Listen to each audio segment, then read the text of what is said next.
நேற்றைய தினம் அமெரிக்காவில் நடத்தப்பட்ட கருத்து கணிப்பில் 10க்கு 6 பேர் அமெரிக்கா எடுத்த இந்த முடிவு, அதாவது டொனால்ட் ட்ரம்ப் ஈரானை தாக்குவது என்ற எடுத்த முடிவு பிழையானது என்று சொல்லி இருக்கின்றார்கள். அமெரிக்க படைகளின் தலைமை அதிகாரி, அதாவது அமெரிக்காவின் படைகள், அதாவது ஜாயிண்ட் போர்ஸ் எனப்படுகின்ற அனைத்து படைகளையும் இணைத்து செயற்படுகின்ற படைகளின் மூத்த அதிகாரி அல்லது தலைமை அதிகாரி அவருடைய டான் கெயின் என்று ஜெனரல் டான் கெயின், அவர் டொனால்ட் ட்ரம்ப் அவர்களுக்கு ஒரு எச்சரிக்கையை விடுத்திருந்தார். இந்த போர் 10 நாட்களுக்கு மேல் நீடிக்குமாக இருந்தால் அமெரிக்காவால் தாக்கு பிடிக்க முடியாத நிலைமை அல்லது அது மீண்டு செல்லக்கூடிய நிலைமையை ஏற்படுத்தும் என்றார்.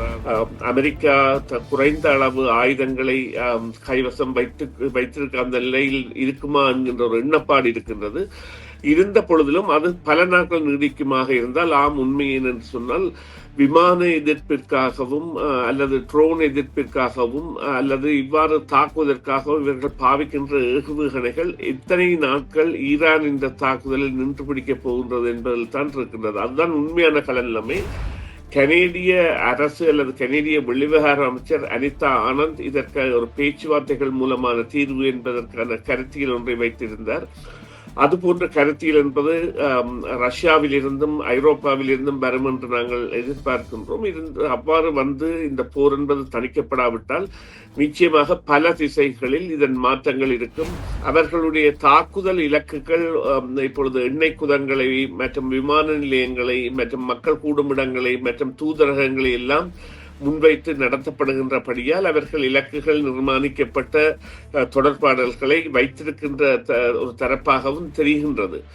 இருந்தும் தொடர்ச்சியாக நடைபெறுகின்ற தாக்குதல்கள் பல நிலைமை விளைப்பாடுகளை, அதாவது எவ்வாறு களநிலைமையை மாற்றப் போகின்றது என்பது ஒரு அறியப்படாத நிலையாக இப்பொழுது இருக்கின்றது. இப்பொழுது பார்த்தீர்களானால் இந்த லெபனானுக்கு விரிவாகப்பட்டதால் இது இப்பொழுது பிராந்திய போராக மாற்றப்பட்டிருக்கின்றது. அதே நேரம் ஈரான் அதனை ஏற்கனவே இந்த சவுதி அரேபியா, பஹ்ரைன் மற்றும் துபாய் போன்ற நாடுகளை தாக்கி, குவைத், ஈவன் சைப்ரஸில் உள்ள பிரித்தானிய படை முகாமை நோக்கி ஏவியதாக இருக்கட்டும், அவர்கள் கூட மாற்றி வருகின்றார்கள். இதன் காரணமாக எண்ணெய் விலை என்பது நிச்சயமாக உயரும் என்பதில் எந்தவித மாற்று கருத்தும் இல்லை. அதைவிட உணவுப் பொருட்களின் விலைகள் என்பனவும் இந்த கப்பல் போக்குவரத்து போன்றவற்றினால் மாறப்போகின்றது என்ற எந்தவித மாற்று கருத்தும் இல்லை. இந்த போரின் பொழுதும் அவர்கள் தரை மூலமான தாக்குதல்களை மேற்கொண்டு வந்தார்கள். இந்த போரின் பொழுது நிச்சயமாக தரை மூலமாக இறங்குவதை தவிர்த்து தாக்குதல்களை மேற்கொள்கின்றார்கள்.